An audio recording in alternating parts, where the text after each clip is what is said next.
What is going on, guys? It is DMG here, and today we are going to be taking a look at the Team of the Year, because Team of the Year is, believe it or not, less than a week away. Now, the full Team of the Year release is most likely a week after that, so, still relatively close, less than 2 weeks away. We are going to be taking a look at, saving packs for Team of the Year. Mainly what packs should we be saving for Team of the Year? How do we get those packs for Team of the Year? Should we be doing the bronze pack method? Should we be doing League SBC method?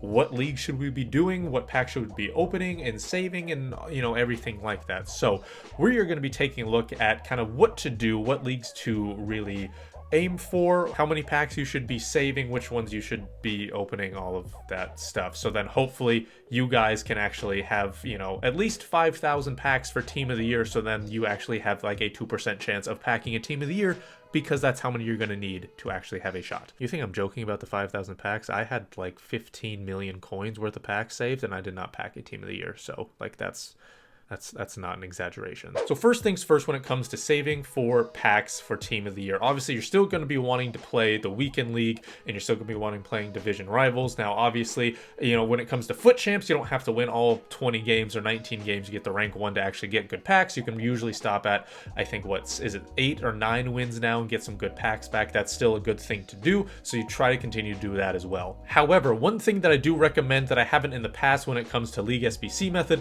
is going to be to try to go as liquid as possible, meaning sell all of the high and valuable rated players in your club. That means try to build as good as an untradeable team as you can. Now, I'm not saying if you have investments you need to sell all of them. I'm not saying if there's a player that you really want to try that you can't go try them.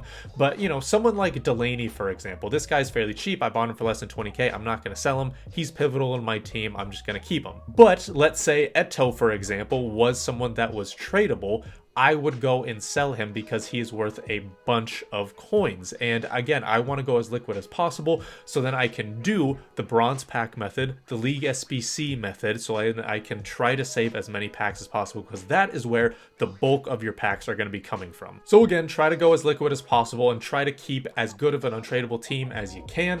If you do need to buy a player or two for 10, 20k, that's obviously fine.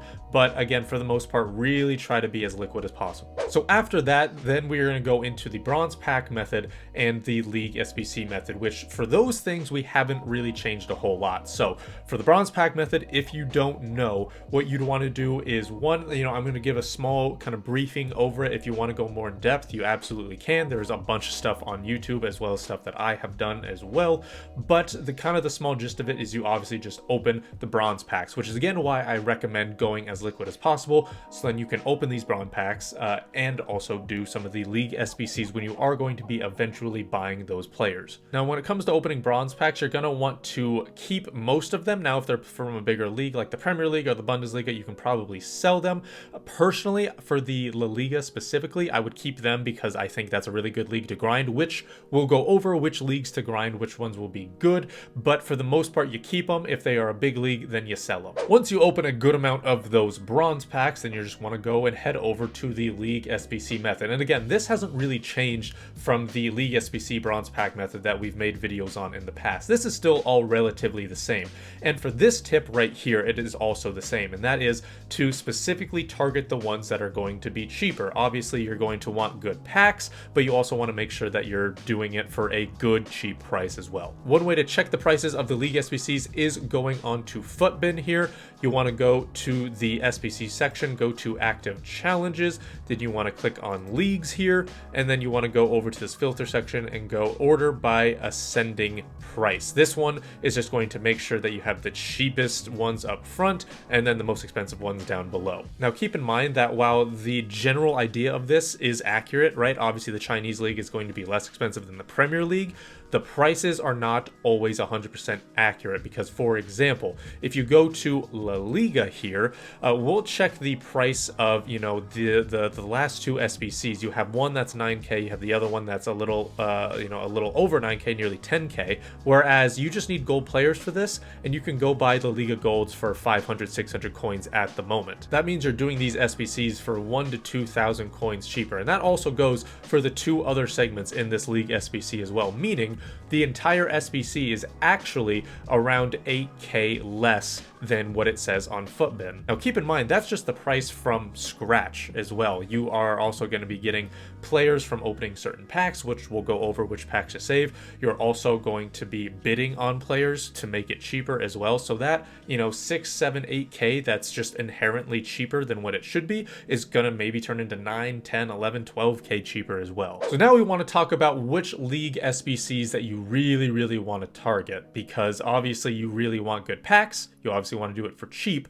But one thing you really want to remember when you're choosing which leagues you want to do is to choose ones that are going to give you gold rare players back. So that means you want to go for the league SBCs that are going to give you the highest rare gold players back, which makes sense, right? You're not obviously trying to just get a bunch of players in your club. You're trying to get rare gold so then you have a chance of packing a team of the year. That's the goal for saving all of these packs. And so one of the leagues that I really, really like at the moment is the Saudi Professional League. This one is really good because you get a good amount of gold rares back, but not only that, it's also one of the cheapest league SBCs to do. So if you take a look at the rare golds you get back, for the entire league you get a small rare gold players pack, which means that's 6 rare golds automatically. That's pretty good. For this 4th segment of the league SBC, you get a jumbo premium gold pack, so that's 7 rares. You probably get at least 4, 5, 6 players, and at least a couple of them are going to be rare, so that's 2 to 3 rares, even potentially 4 rare players back there. So that's anywhere from 8 to 10 rare golds. And then you have some of these other ones as well, like the small prime mix, which you could save or you could open. Now that kind of leads really nicely into this next little section that I do want to talk about, and that's the types of packs that you want to be saving. Obviously for like the mega packs, the prime rare golds that you could get for completing some of the major leagues, you're obviously going to save those because you get a good amount of rare golds in those packs. For other ones like the prime silver packs or just like a gold pack, you're obviously going to be opening those because you want to kind of help restack your club a little bit. So you're not going to be saving every single pack either. But then we get in kind of an awkward situation for some of these other packs that you are going to get rare golds in, but you might only get like 1 or 2. Do you open those packs or do you save those packs? Well, typically the rule of thumb is you save the packs that guarantee you 2 to 3 rare golds. You save those and everything worth more than that. So let's take a look at some of these leagues here and give you some examples. La Liga here, for the entire league, you get a prime gold players pack. That's 12 players, 6 of which are going to be rare. So you get 6 rare golds, that's guaranteed. You obviously are going to be saving that. For some of these other ones, like the silver players pack or the Electrum players pack, you're going to be opening. Obviously, you're not going to get a team of the year in the silver players pack because there's no golds. And then for the Electrum players pack, that's only 1 rare gold, which it also might be a silver, right? So that's only 1 potential rare gold that you could get, which is not even guaranteed. You're obviously going to be opening that. Prime Electrum pack, this is where it's a little bit different. Now this one, you get 12 players because it's a players pack. It's an Electrum players pack, meaning there's 6 gold and there's 6 silver, and it's a prime Electrum players pack, meaning there are 6 rares. So most likely you're guaranteed 2 to 3 rare golds in this pack. So this one you are going to be saving. And then there's another one that I also want to mention from the EFL Championship. This one, for completing the 4th segment, you get a small rare mixed players pack. Now, that is going to be 6 players because it's a small pack. It is a mixed pack, so that means there are going to be 2 gold, 2 silver, 2 bronze, but it's all rare. The entire pack is rare, so that means you are guaranteed 2 rare golds. So that one is also one that you probably want to save as well because you are guaranteed 2 rare golds. Now, unfortunately, not every single pack is guaranteed to give you rare golds like the small rare mixed players pack. You could get something like the small prime mixed players pack. So again, you get the small mixed players.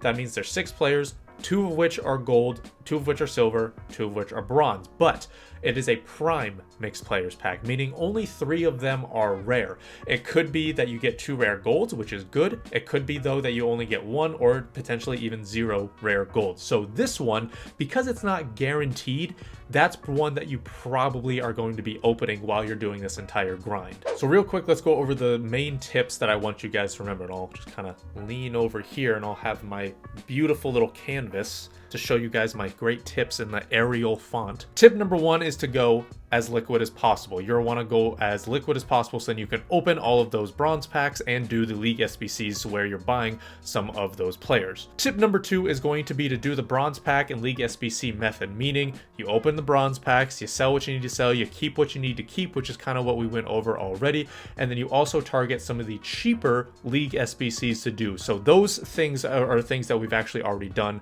pretty often and things that you should know how to do by now. Tip number 3 is going to be to find the league SBCs that are not only cheap, but that also give you packs where you are guaranteed at least 2 to 3 rare golds. So La Liga is one of them, obviously the Saudi League is one of them, and then there are a few others as well. So finally, I do want to end with which league SBCs you guys should really be hovering it on. Now, I mentioned 2 of them already, and that is La Liga here. That is probably the best one of kind of like the big 5 because you are going to get a good amount of rare golds from that, and like we mentioned, it's probably one of the cheaper ones as well. The other one I'd want to do is the Saudi League, because not only is that just one of the cheapest ones in general, but again, you're also getting like 8 to 10 rare gold players for your team of the year grind. So that is probably just one of the easier ones to do as well. Now keep in mind that there are also some other cheap leagues to do here as well, but you want to make sure that again, you're looking at the packs and the leagues that are going to be guaranteeing you at least 2 to 3 rare gold players per pack. Now obviously not every single pack is going to be doing that, but there are going to be leagues that do give you more of a chance at rare golds and that guarantee you more rare golds than other leagues. So make sure to really focus on some of those leagues that actually give you those types of packs. So that is going to do it for this video, guys. Hopefully you did learn and enjoy it, and if you do have any questions, let me know in the comments and I'll try to answer them for you guys. But like I said, that is going to do it. Thank you guys so much for watching. This has been DMG. Peace.